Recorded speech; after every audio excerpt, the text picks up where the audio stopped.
ìmáàmù kan láti ìpínlẹ̀ Kwara náà táwọn náà ti jáde ń pé oníkangun lónìkangun kálukú lọ́mọ bíi tọ́kàngun sí àti pé pàápàá àwọn tí ń sọ̀rọ̀ yìí wọn ò lè gbẹnu àwọn sọ̀rọ̀ ibi tí wọ́n bá gbàmọ̀làdé ni kí wọ́n ó jóde kí wọ́n má gbẹ̀bọ wọn kọjá oríta kí wọ́n má gbé pèsè wọn kọjá ṣọ́ọ̀ṣì kí wọ́n má gbé sàrá àwọn kọjá mọ́ṣáláṣí wọ́n bá láwọn gbẹnu àwọn sọ̀rọ̀ kí wọ́n jẹ́wọ́ ẹni tí wọ́n gbẹnu wọn sọ̀rọ̀ wọn ò lè gbẹnu gbogbo ìpínlẹ̀ Kwara sọ̀rọ̀ àti pàápàá àwọn fẹ́ irú ẹkùn àtolóyè Sunday Adéyẹmọ Ìgbòho wọ́n ṣàlàyé wípé ní ìlú àwọn gangan ó ní iye àwọn èèyàn táwọn akóṣìbérò adàlúrú afẹ̀mí ẹni ṣòfò ajínigbé wọ̀nyí tán ti kó lọ pé wọ́n kó wọn lọ lásán kọ́ àwọn sanwó rọ̀gùnrọ̀gùn wọn ò tún padà fáwọn èèyàn ilẹ̀ ó ní iye oṣù tí wọ́n ti wà nínú gbóǹbẹ̀ pé kẹ́nìkan kan má bá wọn sọ gbogbo ọ̀nà táwọn bá lè gbà kódà kó jẹ́ kèfèrí ńlọ́ bá lè gbà wọn kalẹ̀ nínú wàhálà táwọn wà yìí àwọn rẹ́dì láti tẹ̀lé so pé kẹ́nìkan kan má fi propaganda ẹ̀sìn kó má fi bá yé àwọn jẹ́ kó má fi propaganda ẹ̀sìn wọ́n má fi dá wọn gúnlẹ̀ àfáà yìí sọ̀rọ̀ ilẹ̀kùn ńbẹ̀ náà ló ti sọ̀rọ̀ nípa Sheikh Labeeb Lagbaji ń pé kí wọ́n tẹ̀ jẹ́jẹ́ o kí wọ́n má fọkàn sí pé ọ̀nà táwọn gbé gbà àbí bọ́lọ̀ ń ṣe kí àwọn ló ṣe kí àwọn èèyàn tó kù tàbí bí ẹni pé bí nǹkan ṣe ń dánmọ́rán fún wọn ni ó ṣe máa dánmọ́rán lọ kí wọ́n ó ro ẹ̀yìn ó pé oríṣiríṣi àwọn àfáà ńbẹ̀ làwa ti wá béèrè wípé Lágbàjì Labeeb Lagbaji lóòótọ́ ń làwọn èèyàn mọ̀ wọ́n ṣùgbọ́n tẹ́mi mọ̀ wọ́n sí ni controversy bó wà controversial lórí ọ̀rọ̀ ta lọ́lọ́run náà ni mo fi gbọ́n pa Sheikh Labeeb Lagbaji now gbogbo wọn sọ̀rọ̀ nípa ẹ̀sìn majority wọn máa ń sọ̀rọ̀ nípa ìmúra fẹ́ sìn wọ́n wà very very unfortunate tẹ́ bá wo topic mi yìí dáadáa ẹ rí picture Sheikh Labeeb Lagbaji ńgbà tó rìnrìn àjò lọ sílẹ̀ òkèèrè kí ló dé tó tú láwàní dànù kí ló dé tó náà múra bí ọmọ ìjẹ̀ka Labeeb Lagbaji náà wọ track suit àbí kí la pè é ṣe track suit ni ó ṣàwọ̀sọ àwọn ilé ìbò so ẹni tó bá jẹ́ ọ̀jọ̀gbọ́n tọ́jọ́ lọ́gbọ́n ni wọ́n wá béèrè wípé Labeeb Lagbaji pẹ̀lú àwọn tí ń pariwo nípa ẹ̀sìn tí wọ́n láwọn ń jà nítorí ẹ̀sìn tán láwọn ń gbé ẹ̀sìn lárugẹ tán láwọn ò ní gbà kí wọ́n ṣe báyìí sí ẹ̀sìn àwọn unfortunately bí wọ́n bá débi tó ti yẹ kí wọ́n tẹríba wọ́n ń tẹríba majority àwọn ẹlẹ́sìn ní pé ẹ má tẹríba fún ìyá ẹ má dọ̀bálẹ̀ fún bàbá mọ́ ẹnìkan tó bá jù yín lọ mọ́ kódà àwọn àfáà kan tiẹ̀ tún sọ wọ́n ní àrífín ni káàfáà ọmọ dọ̀bálẹ̀ kọ́ba torí pé àwọn ju ọba lọ nonsense nù rádà àdálẹ́nu aláìsàn tó lómi ẹja koro bí ìgbà téèyàn gbàgbé ìpìlẹ̀ nu wọ́n ti ń wọ oko àánú lọ wọ́n ti ń lọ sóko àánú yẹ̀yẹ́ àtàbùkù sì ní pẹ́ kàn wọ́n àpọ́nlé ìràlẹ̀rálẹ̀ tí ń bẹ lára wọn ò ní pẹ́ jó tán ẹ̀kọ́ lẹ̀kẹ́kọ̀ọ́ orúkọ mi sí i àfáà níyì ní ìsìn àbí ìmáàmù níyì ní ìsìn àbí ṣèyíkì níyì ní ìsìn àbí pásítọ̀ níyì ní ìsìn àbí bíṣọ̀bù níyì ní ìsìn àbí general overseer níyì ní ìsìn àbí ẹ̀kọ́ lẹ̀kẹ́kọ̀ọ́ orúkọ mi sí i nígbà tí ọba ìta kókò kan iye àtàpọ́nlé ara wọn ò ti lọ because majority wọn ló wà selfish tí yóò pé àwọn nìkan náà ni wọ́n ń sọ̀rọ̀ nípa rẹ̀ kì í ṣe tí yóò pé ọ̀pọ̀lọpọ̀ èèyàn ẹnikẹ́ni tí bá ń jà fún ìlú ẹnikẹ́ni tó bá fẹ́ gbẹnu èèyàn sọ̀rọ̀ kò ní jà fún interest tara ti ẹnìkan tàbí tẹbí ẹnìkan yóò jà fún interest àwọn èèyàn tó kù alright ńgbà tá a wá rí ọ̀rọ̀ tí mo rí ọ̀rọ̀ ìmáàmù yẹn ló wá jẹ́ kí n rántí àtẹ̀jáde kan tí mo rí níbi tí ọmọ haúsá kan tàbí àwọn haúsá kan ẹgbẹ́ haúsá kan tí wọ́n ti ní gbẹ̀ngbẹ̀ng làwọn wà lẹ́yìn olóyè Sunday Adéyẹmọ Ìgbòho can you just imagine that haúsá látòkè ọya ó ní gbọ̀ngbọ̀n làwọn wà lẹ́yìn Sunday Igboho àti any security outfit tó bá rẹ́dì láti bá wọn flush gbogbo àwọn ọ̀daràn ajínigbé kò nílé àwọn. A sì ń gbọ́ lẹ́nu ẹnìkan nílọrin tí ń pé àwọn èèyàn ń ṣe lẹ́yàmẹ̀yà pẹ̀lú àwọn Fúlàní. Now ẹja gbọ́rọ̀ tí woman yẹn kọ́kọ́ sọ ká tó gbọ́ ọ̀rọ̀ tí ìmáàmù yẹn sọ. Èlé sọ wípé Aroma Hausa Mesa Tatashi Fulani must go. To Sunday Igboho, the Hausa nation are solidly behind you. The Hausa nation are solidly behind you. The Fulanis are terrorists. Don't allow what happened in Ilorin, Kwara State to happen to other Yoruba states. The time to dislodge them is now. Hausa loko. So, one Nigeria, one voice, one justice. Fulani are adaluru. Do not allow what the Fulani did to the Yorubas over 200 years ago in Ilorin to be repeated in other Yoruba lands. We are calling on Sunday Igboho and all other ethnic groups in Nigeria that if we want peace in Nigeria, then we must expel àwọn Fulani. What you did was right. We saw where you entered your villages and drove out the Fulani, the descendants of notorious terrorist Danfodio. This ìpànìyàn that the Fulani are carrying out are nothing but a new jihad to take over the entire Nigeria. Kaltum Alumbi Jitami orúkọ ẹni tó kọ àpilẹ̀kọ nù. Now ó wá jẹ́ nǹkan tó wá yà wá lẹ́nu pé àwọn tá ń gbọ́ èdè Yorùbá lẹ́nu wọn náà bá ní àwọn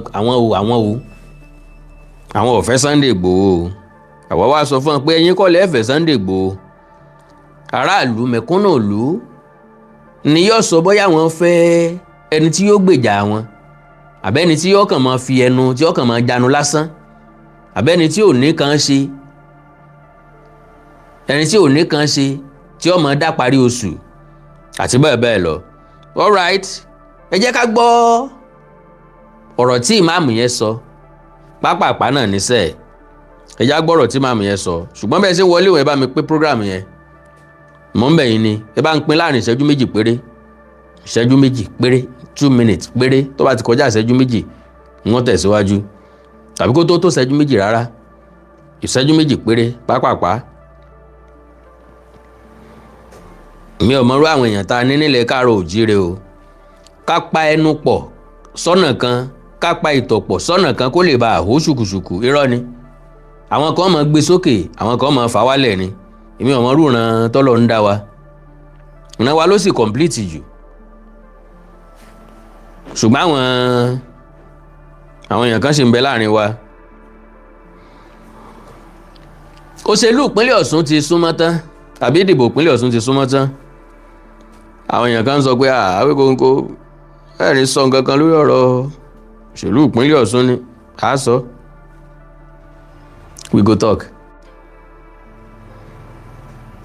We go talk.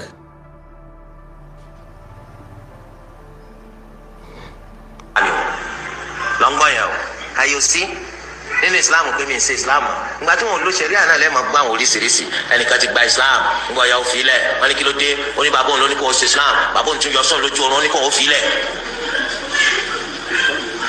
lábẹ́ òfin ti ṣẹ̀ríà wọ́n kì í fi tipátipá mú yàn di mùsùlùmí àbí ìyàwó lẹ́rí tá a mú ní tipátipá la ikraha fi ddin a kì í jẹ ní pásẹ̀sì ní mọ́ tipátipá pé àfi kò di mùsùlùmí àmọ́ tó bá ti di mùsùlùmí ayò sí pé o lè fi Islam sílẹ̀ kájọ yé wa o. ẹ máa gbọ́rọ̀. ìyàtọ̀ wà láàrin kó tó di mùsùlùmí àti lẹ́yìn ìgbà tí o bá di mùsùlùmí tó ní nínú òfin tí wọn náà ti gbà ní pé.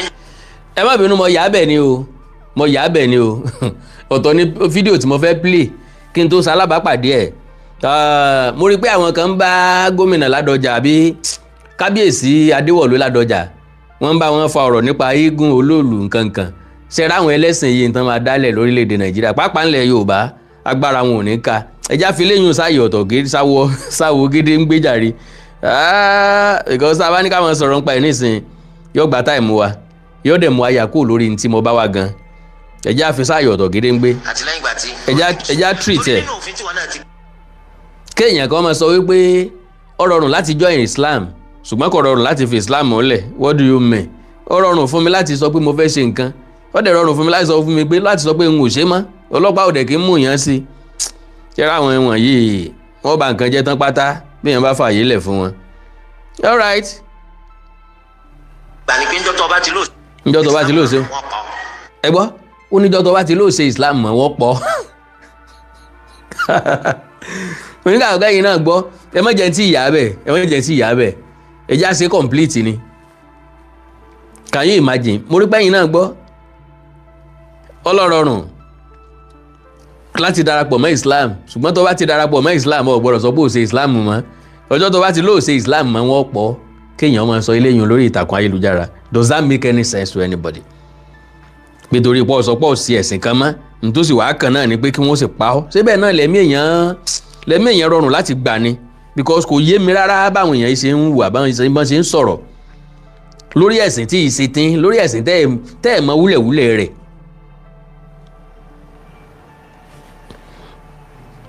kò sí ní tó bàdì láti sin lọ́hun lójú ọ̀nà tó bá wù yàn ṣùgbọ́n láti mú yàn fipá sin lọ́hun ńlọ́lọ́hun gan ò fẹ́ bẹ́ẹ̀ Oòduà ò fẹ́ bẹ́ẹ̀. anybody ló lè sin Ọlọ́run nílànà ibi tó gbà tó wù ú ṣùgbọ́n láì sọ pé àwọn kan ò gbọ́dọ̀ sin Ọlọ́run nílànà tiwọn ni máa ń dájà lẹ̀ eégún fi gún òòṣà fòòṣà bó bá ti wo olóró ni kò ṣe nǹkan ẹ̀ bó bá ti wo ni làá sì mọ̀lẹ́ ẹni pàápàá ìbá àwú kó fi tẹ ẹlẹ́dẹ̀ jẹ sáàrì. ẹ má bínú ìṣẹ́jú kan náà ló kù kẹ́ bá ń ṣe ẹ̀.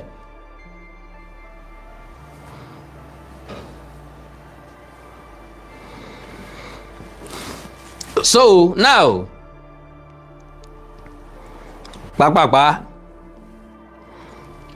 àáfàá yẹn àbí ìmáàmù yẹn mórí wúyàn ẹ gbọ́ nǹkan tó sọ láì fọ̀tá pè. Auzubillahi minash shaitani rajim, bismillahir rahmanir rahim. Akí Ọlọ́run, akí Ànábì Muhammad, akí gbogbo àwọn ẹni Ọlọ́run, akí àwọn àlùfáà wa. Àfáà wa Ahmad Labib.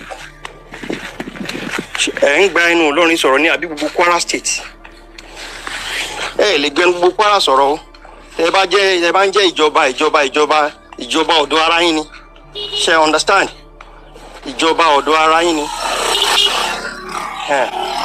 Àwọn respect tí kálukú wá ń fún yín náà ni Al-Qur'an tá ń bọ̀wọ̀ mọ́ yín lára bá a ṣe ń bọ̀wọ̀ ẹ̀ máwọn bàbá tó bí yín lára.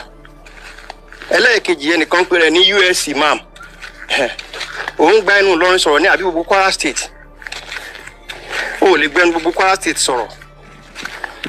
We want Sunday Igboho, we want Ìrẹ́kùn in Kwara State à ń fẹ́. Bàbá Akéwùgbà gold this is the high time tó yẹ kẹ́ ẹ jáde kẹ́ ẹ sọ̀rọ̀ níjọ́ títa lọ́lọ́run sun Quran nínú nìbàdàn ṣe ń pẹ́ lọ́rin ni wọ́n ti lọ arrest ẹ̀ ọ̀rọ̀ Kwara State kàn yín o ó kàn yín o 18 people ni wọ́n kó nínú community mi yìí ó ti di oṣù méjì àtọ̀sẹ̀ méjì báyìí tí wọ́n ti kó wọn kalẹ̀. Can you imagine 18 people kí n lágbàjì sọ ń pa rẹ̀ ìgbésẹ̀ wo ni US máa mú gbé gbogbo àwọn tán pé kinní kan ní tán pera wọn kinní kan organization àbí foundation yìí kí ni impact wọn èèyàn mélòó náà ti contribute owó fún gẹ́gẹ́ bí ransom láti gbà wọ́n kalẹ̀ nípínlẹ̀ Kwara látọjọ́ tán ti ń gbé wọn kí wá ní ìyọ̀lẹ́nu wọn bíi ilá tán fi ń gbà hàn àròdọ́dẹ̀ Ìgbòho àfẹ́ Ìwẹ̀kùn mi àwọn náà sì lọ́rọ̀ tá a sọ àrùn gẹ́gẹ́ jáde wọ́n sẹnu fọ́n kábí náà wẹ́dà. torí tá a bá ń sọ̀rọ̀ ọ̀tọ̀ ní ibi tẹ́lẹ̀ mi máa ń kàmẹ̀ sí kò pẹ́ ìsìláàmù lé ó ń bú ìsìláàmù ní ń bú àwọn àfáà kan ni ṣé ẹ̀ ti máa wọ ibú nìsín. ẹ gbọ́ èèyàn kan ń bú àfa èèyàn kan ń bú Islam bẹ́ẹ̀ èèyàn bá ń bú Islam ó yẹ kẹ́ ẹ fi Islam lẹ̀ kí Islam ọjà fúnra ẹ̀ bí èèyàn kan bá ń bú Jésù àwọn Christian lọ sọ pé àwọn yọ̀ǹda ẹ̀ fún Jésù kan jọ wọn bára wọn fà á bí èèyàn kan bá ń bú Ọlọ́run ẹ fún àtọ́lọ́run lè jẹ́ kan jọ drag ẹ̀ bóńtọ̀ bá lè wín ní Ọlọ́run ká wò ó bí èèyàn bá ń bú Islam tí ń bú ànábì Muhammad sallallahu alaihi wasallam ẹ yọ̀ǹda ẹ̀ fún ànábì náà ó tánábì ò bá lè gbèjà rẹ̀ tí Allah ò bá lè gbèjà rẹ̀ a jẹ́ pé kò lè gbèjà yín gangan nìyẹn dẹ́n. nǹkan ọ̀sọ̀ sátá bá ń fàdí ẹ̀sìn tí ń fúnni lówó tí ń fúnni lọ́mọ bá a bá fi màálùú sí kò papọ̀ jù. ṣùgbọ́n òòsà tá a fàdí ẹ̀sìn tí ò fún wa ní nǹkan kan bá a bá fi wúrẹ́ àtàgùntàn sí bí ìgbà tá a kàn fẹ́ràn ṣòfò ni ìgbà tá a pẹran fáwọn tí ó pẹran jẹ lásán ni. whatever tá a bá ń sìn láyé yẹ kó lè gbèjà rẹ̀. bí èèyàn bá mú oṣù nídìí ògún bí èèyàn mẹ́ran ń dí ògún ẹ fílẹ̀ pẹ̀lú ògùn ẹ̀jẹ̀ kan jọ drag ẹ mọ́ tó ń sọ pé ẹ fẹ́ arrest ẹ̀ mọ́. because ògún lẹ nígbàgbọ́ nínú ẹ̀ lẹ́ fi ń bọ́ ẹ jẹ́ kó ògùn ọjà fún rẹ̀ ń tá a bá ti ń gbìjà kíní yẹn ò lè jà fúnra lára ẹni. ẹ gbọ́ Yorùbá ní àgbàtán là á gbọ̀lẹ bá a dá sọ fọ́lẹ̀ ṣe là á páláró bá a la ọ̀lẹ níjà ṣe là á sìn délé ẹni tí ó bá lè jà la máa ń gbìjà. bàbá ń gbìjà Ọlọ́run bí ìgbà tá a rí Ọlọ́run gẹ́gẹ́ bí ẹni tí ò lè jà fúnra ẹni. ìdájọ́ tó burú jù láyé ní ìdájọ́ Ọlọ́run. bẹ́ẹ̀mi àtìyàn kan bá ń jà ní ìsìn ìmá ni mo fà lọ́lọ́run lọ́wọ́ mo nígbàgbọ́ nú ẹ̀ ju nǹkan mi lọ. because n bá gbìjà ara mi ní gbìjà tẹ́rùn ṣùgbọ́n tọ́lọ́run bá gbìjà mi mo tún lè máa béèrè lọ́wọ́ Ọlọ́run pé kíní ti pọ̀ ju Ọlọ́run bá ń dínkù fún yóò kú. ṣùgbọ́n tẹ́yìn náà bá ń sìn ó yẹ kẹ́ ẹ nígbàgbọ́ nínú ẹ̀ èmi nígbàgbọ́ nínú Ọlọ́run tèmi. ẹnìkan rí mi ń jẹta àbí jẹrin ń ní ó lọ́ọ́ mọ̀ pé mo lè wà láyé mo ní kí ló dé. ó lóun rántí ìgbà kan táwọn kan pera wọn l'OPC tí wọ́n ń lọ sídìí Ògún tán bẹ́ẹ̀ já tán ṣe gbogbo ẹ̀ nítorí wa ó lóun ọ̀mọ̀ pé wọ́n dijọ́ kejì. mo ní tí ń dọ́lọ̀ nù àdàbí bí ọ̀bá sọ́lọ̀ lókè mọ́ àdàbí tó bá jẹ́ pé mi ní nǹkan tí mo fi ń sagbára lókù yàtọ̀ sọ́lọ̀ àdàbí tí n bá ti robi sọ́mọ làkejì rí lọ́lọ́run òfin ní jẹ́rìí ara ẹ̀ pé òun gangan lọ́lọ́run. so who am I to fight for myself? ńgbà tí mo lẹ́yìn tó lè dà fún mi tágbára ẹnìkan kan ò ká. gbogbo àwọn tí wọ́n sọ pé àwọn ń jà fẹ́ sìn yìí ẹnu ara wọn àpò ara wọn ni olórí burúkú wọn ń jà fún. tán bá rí opportunity majority èèyàn máa ń dispute opportunity wọ́n máa ń against opportunity torí pé wọn ò ní. ìgbàkigbà tán bá rí ẹ rí i pé wọn ò jà fún yín. yes gẹ́gẹ́ bí photographer mo rántí ìgbà tí digital camera kọ́kọ́ wọ Nàìjíríà pa àwọn kámẹ́rà wọn jù kélébé báyìí lọ a máa fi ya passport lásán àwọn tó jẹ́ ọ̀gá wa tó jẹ́ sínú wa ń gbà yẹn sọ pé ká má gbà á ó máa báṣẹ́ wa jẹ́ kinní kankankan Mr. Samson Ọlásùnkànmí God bless you sir mo rí sticker tẹ́ra fún mi wọ́n sọ pé ká má gbà á kinní kan irọ́ ni kò ó máa báṣẹ́ wa jẹ́ ó máa jẹ́ káwọn pápá pọ̀ nǹkan àwa reject ẹ̀. mo wá sọ fún àwọn bíi méjì mẹ́ta tá a jọ rìn lọlé nítorí pé àwọn ọ̀gá yìí ò tí ì lówó ẹ̀ ni o ẹ lọ́ọ́ mọ prepare ara yín o ìjọ́kíjọ́ tán bá lówó ẹ̀ máa mọ̀ pé woman kan dẹ̀ wá ń gbà yẹn ń pe woman yẹn ní Mrs. Awani ló máa ń kó fíìmù wọlé ó máa ń kó Tudor film àti Fuji film wọlé nígbà yẹn láyé ìgbà tá à ń lo analog camera káwọn digital camera ò tó dé so woman yẹn wá bá wa ṣe meeting gbogbo photographer tó wà ní Ṣàngó Ọ̀tà Ìjókòó Ṣàngó Ọ̀tà Ìjókòó Àtàn Ifọ̀ Abúlé Ìrókò ó wá bá wa ṣe meeting papọ̀ ó lóun lè bá wa kó wọlé ká máa sanwó ẹ̀ díẹ̀díẹ̀ fóun a ní rárá kó má kó wọlé. ńgbà táwọn ọ̀gá yìí lówó lọ́wọ́ fúnra lára wọn lọ ra kámẹ́rà yìí o làwa tó kù bá ṣẹ̀ṣẹ̀ bẹ̀rẹ̀ sí ní lé ní tí mo ń gbìyànjú àti sọ ni pé majority àwọn èèyàn tí wọ́n ń sọ̀rọ̀ ẹ máa rò pé wọ́n ń jà fún ìlú tàbí wọ́n ń gbẹnu àwọn èèyàn kan sọ̀rọ̀ irọ́ àpò ara tí wọ́n ni wọ́n ń jà fún. èmi ni US imam èmi ni Labib Lagbaji ǹjẹ́ wọ́n pe àwọn ọmọ ìlú Ìlọrin jókòó wípé ntọ́sẹ̀lẹ̀ yìí o sọtẹ̀ yín lọ́rùn o ntọ́ ń ṣe yìí o ṣe láìkí ẹ o ṣó ní pààtì o ṣé yóò ní nǹkan tí yóò ṣe fún yín kán kọ́kọ́ gbọ́rọ̀ lẹ́nu wọn. wọ́n ó rí i pé 90% àwọn ọmọ Ìlọrin ni wọ́n sọ pé àwọn fara mọ́ Ìró Ẹkùn àti Sunday Igboho torí pé a kì í lágbára tó kékeré sì kejì ẹni. yes majority àwọn tó sá kúrò nílùú àwọn ò lè wọnú igbó tẹ̀lé àwọn ajínigbé. presence Ìró Ẹkùn ní anywhere yóò dẹ́rù bá àwọn èèyàn tí ń bẹ nínú igbó. wọ́n ti nígbàgbọ́ wípé àwọn èèyàn kan ti wà tí wọ́n ń tọpa àwọn èèyàn kan ti wà tí wọ́n ń lé àwọn èèyàn kan ti wà táwọn náà fẹ́ rẹ́bù àwọn. So wọ́n máa rìn jìnnà síbẹ̀ síwájú àti síwájú sí ni. ńgbà tẹ́yìn bá sọ pé ẹ̀fẹ́ rẹ̀ ẹkùn o ẹ̀fẹ́ Sunday Igboho bí ẹni pẹ́yìn gangan ń jẹ nínú ìjínigbé yẹn ni, bí ẹni pẹ́yìn gangan wà náà tó làyàs pẹ̀lú àwọn tí ń jìyàn gbé. àwọn yẹn fàdí sínú igbó, ẹ̀yin wà nígboro ẹ̀ ń bá wọn ṣiṣẹ́ wọn kó lè bá àrọ̀ sọ̀mù kẹ́ ẹ lè jọ pàpà pín bí ẹran ọ̀gbẹ́. Anybody tó bá ti lóun ò fẹ́ security agents kan tàbí security outfit kan ó ń jẹ nínú ìdàlúrú nù. wọ́n ní ó wá jẹ sàárà ọlọ́jọ́ ti wọnú jù, ipò wọn béèrè lọ́wọ́ ẹni àbíyọ̀. Sunday Igboho ìrù ẹkùn ó ṣe kàn ọ́. ńgbà ìsìn pé wọ́n ní ọmọ owó yúnífọ́ọ̀mù wá àbáwọn tí wọ́n fẹ́ ṣèrù ẹkùn náà sọ pé tẹ́ tá a bá ti ń lọ núgbó kẹ́ ẹ tẹ̀lé wa o. ẹ ṣe mọ́wọ́ tí gbọ́dọ̀ kẹ́ ẹ máa wòran. ẹ já gbọ́rọ̀ gidi lẹ́nu èèyàn gidi jàre. us imam àbí useless imam àbí kí ló ń pè yín. kò ní bàjẹ́ fún ìmáàmù yìí. ìmáàmù kò ní bàjẹ́ fún yín. mo ti mẹ́sẹ̀jì yín mo rí i pé ẹ̀ tí ì dá mi lóhùn. kọ̀ọ̀kan tí n bá sì wà lórí ètò tẹ́ bá lè pí kọ́ máa pè yín. ìmáàmù yìí mo ń sọ o mo ti try láti test wọn bọ́ọ̀dà pé wọn ò sí online. àfáà Làbíbù Lágbàjì ẹ ṣe pẹ̀lẹ́pẹ̀lẹ́ o, ẹ ṣe pẹ̀lẹ́ ilẹ̀ ń yọ o, ilẹ̀ ń yọ o. ìyìn tí ń bẹ lọ́wọ́lọ́wọ́ ẹnájì tí ń bẹ lọ́wọ́lọ́wọ́ nínú Nàìjíríà yìí ó kọjá àwọn láàánú nìkan o. àbú oníláàánú o, àmọ́ ẹ ṣe pẹ̀lẹ́pẹ̀lẹ́, ẹ ṣe pẹ̀lẹ́pẹ̀lẹ́ bọ́lá òun ṣe ń pọ́n yín létí gbogbo àdé ń pọ́n yín lé